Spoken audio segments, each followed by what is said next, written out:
춘향전. 여러분, 사람이 사랑을 한다는 것은 참으로 신기한 일입니다. 처음에는 그저 스쳐 지나가는 인연 같지만 어느 순간 그 사람을 위해 모든 것을 걸게 되기도 합니다. 오늘 들려드릴 이야기는 바로 그런 사랑 이야기입니다. 수백 년 동안 우리나라 사람들이 가장 사랑해온 이야기, 신분을 뛰어넘은 사랑, 권력 앞에서도 굴복하지 않은 한 여인의 이야기, 바로 춘향전입니다. 이야기는 전라도 남원에서 시작됩니다. 봄이 한창인 어느 날이었습니다. 남원에는 광안루라는 아름다운 누각이 있습니다. 봄이면 꽃이 피고 사람들은 그곳에서 놀고 쉬었습니다. 그날도 광안루에는 사람들이 가득했습니다. 그네를 타는 처녀들, 노래를 부르는 사람들, 웃음소리가 끊이지 않았습니다. 그곳을 지나던 한 청년이 있었습니다. 남원 부사의 아들, 이몽룡이었습니다. 몽룡은 몸종 방자와 함께 광안루를 거닐다가 어느 순간 발걸음을 멈추었습니다. 그의 눈앞에 한 처녀가 있었기 때문입니다. 그네를 타고 있는 한 소녀, 바람에 머리카락이 흩날리고 봄 햇살 속에서 그 모습이 마치 꽃처럼 보였습니다. 몽룡은 눈을 떼지 못했습니다. 그리고 조용히 물었습니다. 저 여인은 누구냐? 방자가 대답했습니다. 도련님, 저 아이는 춘향이라고 합니다. 퇴기월매의 딸이지요. 몽룡은 잠시 말이 없었습니다. 이미 마음이 움직이고 있었기 때문입니다. 방자야. 예, 도련님. 저 여인을 불러와라. 잠시 후 춘향이 몽룡 앞에 서게 되었습니다. 두 사람의 눈이 처음으로 마주쳤습니다. 그 순간 둘 다 알 수 있었습니다. 이 만남이 그저 스쳐 지나갈 인연이 아니라는 것을. 몽룡은 말했습니다. 그대 이름이 춘향이라 하였소? 춘향은 조용히 고개를 숙였습니다. 예, 도련님. 몽룡은 춘향을 바라보며 말했습니다. 오늘 그대를 보니 마음이 놓이지 않소. 춘향의 얼굴이 살짝 붉어졌습니다. 그날 이후 몽룡과 춘향은 자주 만나게 되었습니다. 그리고 어느 날 밤, 달빛이 밝은 밤이었습니다. 몽룡은 춘향의 집을 찾아갔습니다. 춘향의 어머니 월매도 그 자리에 있었습니다. 몽룡은 정중하게 말했습니다. 제가 춘향을 진심으로 사랑합니다. 평생 함께 살고 싶습니다. 월매는 처음에는 놀랐습니다. 양반 도련님과 기생의 딸, 이 사랑이 쉬운 일이 아니었기 때문입니다. 하지만 두 사람의 눈빛을 보니 거짓이 아니었습니다. 결국 월매는 허락했습니다. 그날 밤 몽룡과 춘향은 서로의 손을 잡았습니다. 춘향이 말했습니다. 도련님, 소녀는 비록 천한 집안에서 태어났지만 한 번 마음을 주면 다른 마음을 품지 않겠습니다. 부디 저를 버리지 마십시오. 몽룡은 춘향의 손을 꼭 잡았습니다. 내 목숨이 다하는 날까지 그대만을 사랑하겠소. 두 사람은 그날 밤 사랑을 맹세했습니다.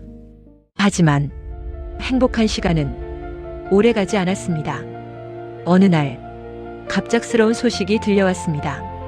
몽룡의 아버지가 한양으로 발령을 받게 된 것입니다. 몽룡도 함께 떠나야 했습니다. 춘향은 눈물을 흘렸습니다. 도련님, 저를 두고 가시면 저는 어떻게 합니까? 몽룡도 가슴이 아팠습니다. 하지만 방법이 없었습니다. 몽룡은 말했습니다. 반드시 과거에 급제하여 다시 돌아오겠소. 그때까지 기다려주시오. 춘향은 몽룡의 손을 붙잡고 울었습니다.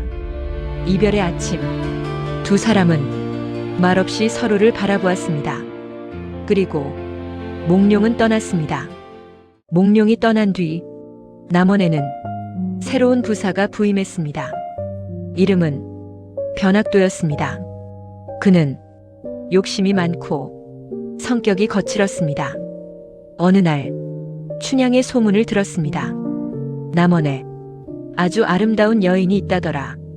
변학도는 춘향을 불러들였습니다. 춘향이 관아에 끌려왔습니다. 변학도는 춘향을 바라보며 말했습니다. 오늘부터 내 수청을 들어라.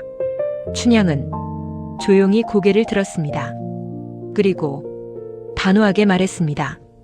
소녀는 이미 이 도령과 약속한 몸입니다. 두 남편을 섬길 수 없습니다.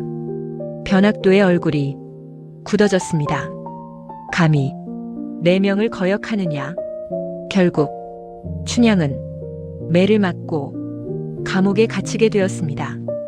차가운 감옥, 어두운 밤, 춘향은 혼자였습니다. 몸은 점점 약해졌지만 마음은 흔들리지 않았습니다. 변학도는 여러 번 사람을 보내 말했습니다. 수청만 들면 풀어주겠다. 하지만 춘향은 말했습니다. 차라리 죽겠습니다. 한 번 맺은 약속을 어찌 저버리겠습니까? 그렇게 시간이 흘렀습니다. 한편 한양으로 간 몽룡은 밤낮으로 공부했습니다. 춘향을 생각하며 더욱 열심히 공부했습니다. 그리고 마침내 과거 시험에 장원급제했습니다. 몽룡은 암행어사가 되어 전라도로 내려오게 되었습니다.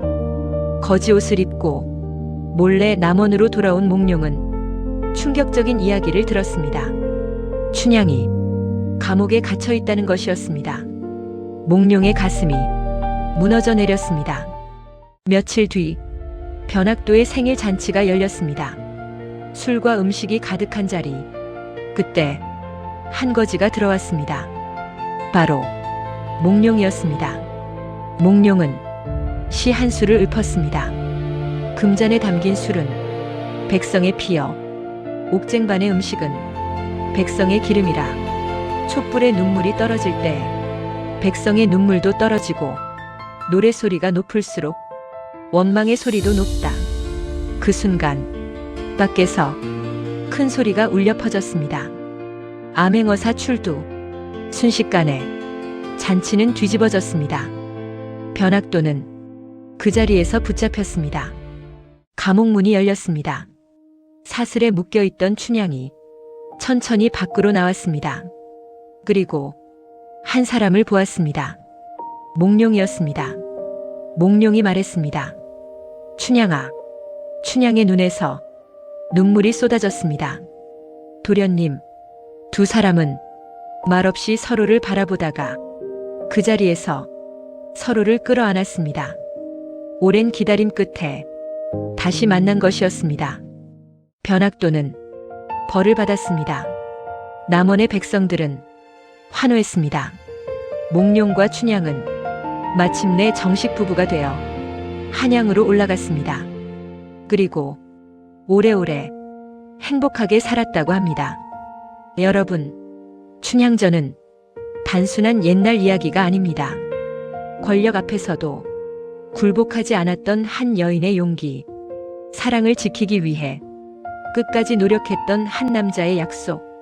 그래서 이 이야기는 수백 년이 지나도 사람들의 마음을 울립니다. 기다림에는 힘이 있고 사랑에는 기적이 있습니다. 오늘 춘향전 이야기를 함께 들어주셔서 감사합니다.